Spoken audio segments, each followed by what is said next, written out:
What a powerful intro, really speaks to the soul. Anyway, what is this game? It's a cross between Pokemon, Robot Wars, and someone who just learned how to use RPG Maker, so all in all, it's an amazing combination of things. And the game kicks off immediately with young small boy entering a laboratory to meet his older scientist friend that invited him over to visit him in the back room alone. Trying to get into this back room activates this man's paternal instincts, and he whacks us saying we're not allowed. Instead, it was this other back room over here on the left, so we go in there instead. And this is Dr. Aki, and he does robots.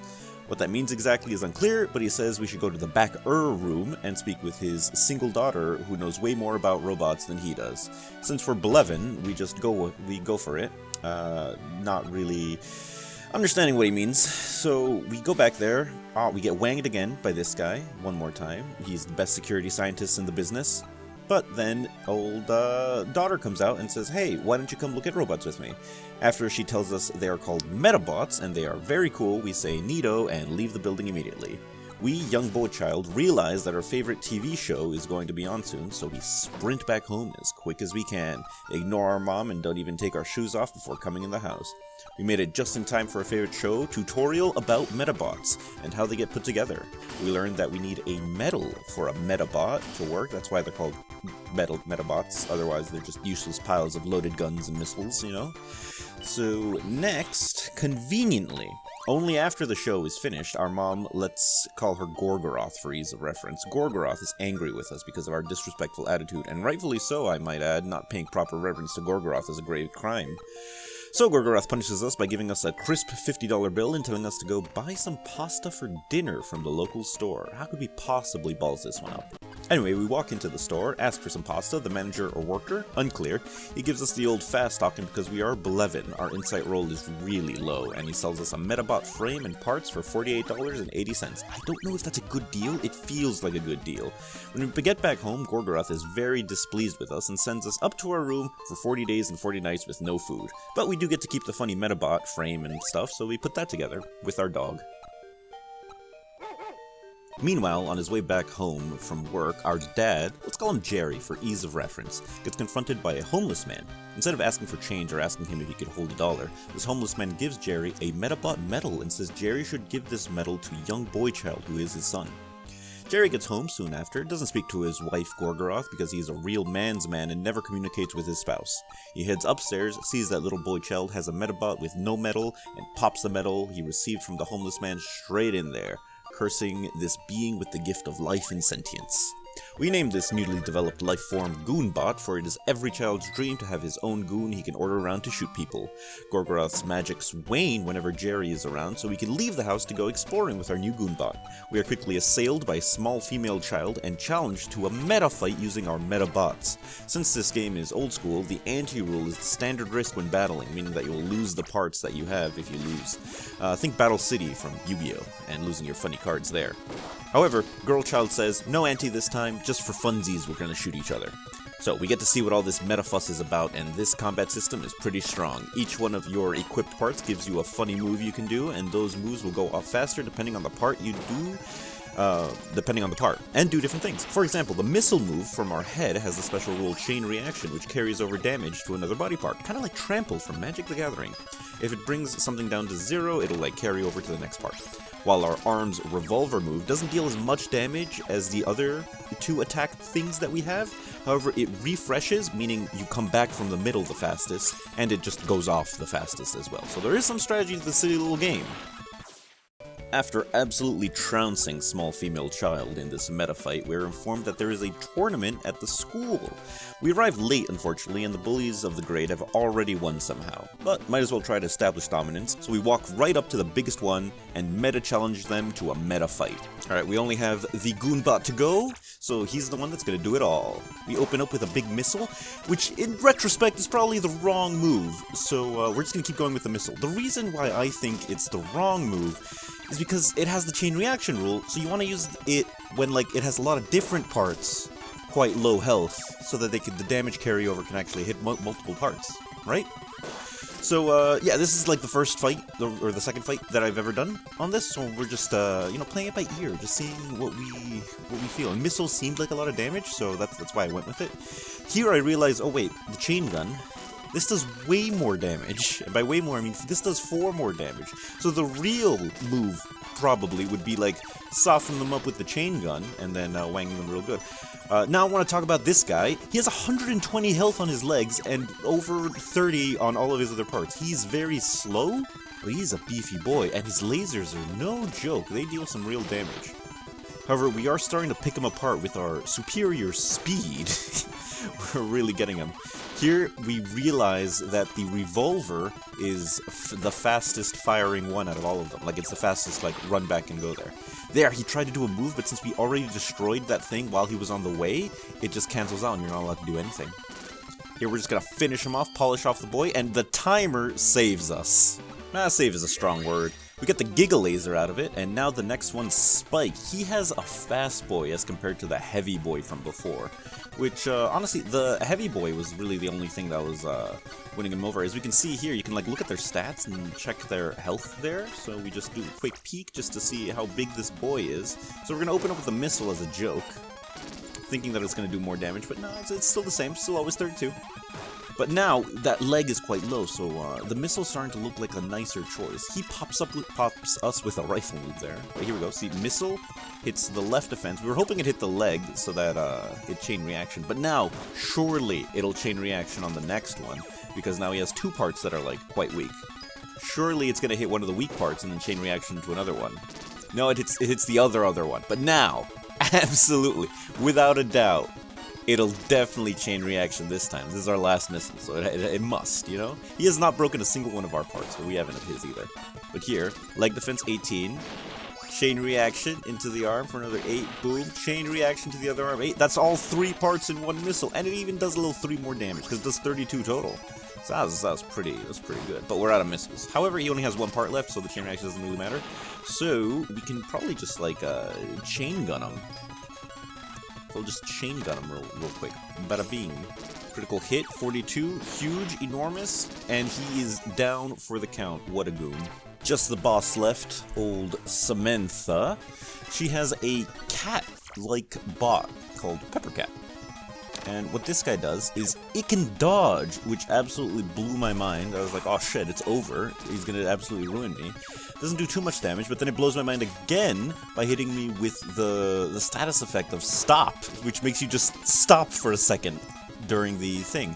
However, I think the metal that we have currently in Goonbot makes him resistant to this mobility, because you see it's saying stop, stopping the effect of stop mobility. You know what you get what I'm saying? You get what I'm saying.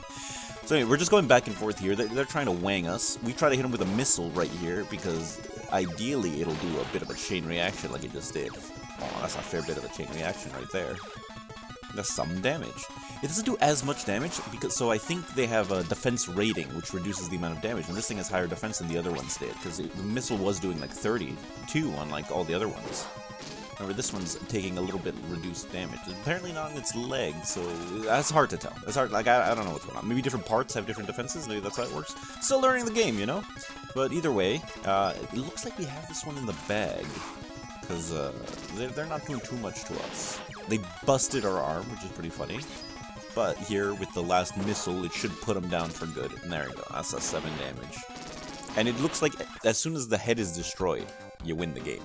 We shot, we shanked, we even launched a short-range ICBM, I reckon, and became king of the school. But not to get us feeling too good about ourselves, the bully boys try a dirty trick and attack us all together, which I reckon is against tournament rules. However, we have the power bestowed to us by that homeless man Jerry met, and Goonbot goons all over these childrens, and they get scared off. Well, with nothing better to do, we decide to explore the school. We find the random encounter here and there, destroy the odd boy with a Medabot, we destroy the odd girl with a Medabot, until we stumble into the faculty lounge. At least I think that's what this is. Anyway, this Vietnam veteran challenges us to a fight. The problem is he didn't tell us which side he was a veteran for, so he pulls a fast one and whips out 2 heavy armored Meda boys to test our Meda metal. We open up by having a look at their stats real quick and realize they have an armored car as their feat, which is pretty armored. So our plan is to kill the bottom one, then kill the top one. So we're going to hit them with our biggest damage move, which is the chain gun, and then hopefully be able to missile overshoot something and like trample into the other parts of the body. Now we get to see how tough these guys actually are, and the 29 is not something to sneeze at. That's a pretty reasonable amount of damage. But luckily, we actually hit the arm and chain reaction into the other arm, so that is prime material for the missile. But we're going to end up using all of our missiles on this bottom one at this rate, and yeah, that could be bad. It leaves us with nothing for the top one, or at least no missiles. So I think we're going to have to heavily rely on the chain gun. So with targeting different Medabots, like on the enemy team, I'm not quite sure how it works, but it looks like the part on your body will randomly just decide on one, and then you have to pick which weapon you use, and then it'll like shoot at them. You don't get to pick who you're shooting at least not that I can tell yet. If I'm wrong, then I'll figure it out later, hopefully, or never figure it out at all. You know, he has 1 health left on his head, so I'm gonna try to use the missile move to hit him with the trample on it. That way, even if I hit his arm, like I did just there, it still carries over to his head and takes him out. And we are very lucky that we have all of our parts still. Even, like, just 1 health on the arm makes it completely effective. You know, you only need the 1 health. That's gonna deal a bit of damage to that one. To his legs. And now we just, all we can really do is just keep chain gunning this guy down, and hopefully it'll get him down. Our skills keep improving, and I think they increase with use, kind of like a Skyrim kind of thing, you know? Like as you keep increasing your sneeze score, as you keep doing stuff. Here we're going to switch to the rifle because it's faster and doesn't have too much health left on any of the parts. And maybe we can get even 1 more, like, sprint back and forth in with the rifle before he gets it. And if we get really lucky, we take out... And that was the arm he was going to use to shoot at us, so we took that out. Luckily. And now, he's basically done for now. We really, like, wangled these goons. I think played it perfectly. Nothing could have been done in a better way. Now, he can't do anything. He's just absolutely crippled. We might not even, like, hit the timer. A critical hit, which does, like... nearly double damage? It wasn't quite double. We get the Vulcan arm as a treat? Hell yeah. After our short-lived victory and a little more exploration throughout the school, we find small female child again, and she has heard of a mysterious child predator that has been using Medabots to assault young women. And no, I'm not making that up, that is the plot to this children's Pokemon-like game. Anyway, on our way to go investigate, we run into this Sasuke-type character, who we will call Sasuke, and it turns out his sister or girlfriend, unclear, was one of the victims of the assailants. And since he tracked the assailant to this town, and we exist, he assumes we have something to do with it, so obviously the only way to clear our name is to absolutely demolish him in a meta fight. So Sasuke uses the Medabot Sumailudon, and it seems to be a more melee-focused Medabot as opposed to our gun-focused Medabot. It also has this funny move where it sticks a trap into the middle, and whenever someone will do a shoot move, which is any of our moves, it will deal a ton of damage to their feet. And I assume it'll deal damage to other parts if you don't have your feet left? Probably. Like, why wouldn't it? So he assaults us with a series of melee attacks that deal a fair bit of damage, but not quite destroying us, and we hit him with a series of guns that destroy him. And proving why the samurai no longer exists, we use the superiority of shooting men with a gun in order to show him the error of his ways. Yeah, just a chain gun and bullet really just outdo him. He doesn't have too much defense, he doesn't have too much health on any of those things. Honestly, the big bullies robot, the big giant one, was a lot tougher, I'll be honest. This thing does have that impressive move with this funny trap thing, so if we get his headpiece, that would be pretty cool, because then we'd be able to put that on like another Medabot, and that'd be kinda neat, I think. But anyway, that's him done. After proving that we aren't a child abuser by abusing this child, all the characters meet and say an absolute ton of unimportant things like, I'll get you next time, and why did you shoot me with a gun? We leave to a small female child's house and come up with the perfect plan to catch this meta assaulter of women. Obviously, we must dress up like a little girl and bait the predator. We walk around in a dress for a bit before a Medabot shows up, and we chase it to the only creepy abandoned building in town and follow it inside. In this abandoned warehouse, we find a man in a skin-tight leather outfit talking to himself, and in my experience in the field, this leads me to believe that this is our perp. So we proceed to assault the assaulter. This goon uses a sword kind of Medabot, which looks a lot nicer than what his intentions are. We immediately shoot his legs out from under him, significantly decreasing his speed and making him take a lot longer with executing all his attacks. Not that his attacks were actually that strong. We proceed to keep shooting every other part of his body off one piece at a time as a hilarious practical joke. here we even take out his other arm as another joke, and we just absolutely ruined him. He's an absolute joke, this guy. He can't do anything, really. He doesn't even manage to break a single part off of us. We've had fights with random encounter, like, boys that have been tougher than this guy, but I think that fits with his character. Now that the criminal has been rendered useless, the 5-0 then proceeds to storm the building, but our character, Small Boy Child, is deathly afraid of being seen by the police for his many misdeeds and also to be seen and addressed because no one will support him on his journey. The police end up taking all the credit for the arrests, and we really don't gain anything from overcoming this little ordeal. We are left with no choice but to return to the school and maybe beat up some children for meta money to go buy some pasta for Gorgoroth. However, as we arrive, our plans are interrupted by Bully 2 giving some kind of speech to the children of the school. He speaks of an evil, Medabot part-stealing ghost that has been terrorizing the town and that it lives on the nearby mountain. And if you guys bet on Mountain Robber Ghost for the second chapter of this game, why don't you let me know in the comments, because that is some absolute foresight powers you have, and why not drop some lottery numbers down there while you're at it too. Anyway, obviously we have to go fight the ghost, but we will do that next time, but not before digivolving our Meta Metal in our Medabot from small larva to larger larva. Ooh, fuck yeah, look at this guy, look at that little gold coin, it's so good! Thank all you goons for watching this whole thing. I'd appreciate it if you liked the video or commented something goofy. And if you really enjoyed this, I want to beat this game so you can subscribe to catch what happens next. And if you're interested in an honor mode Baldur's Gate run, you all should check out the Twitch channel in the description.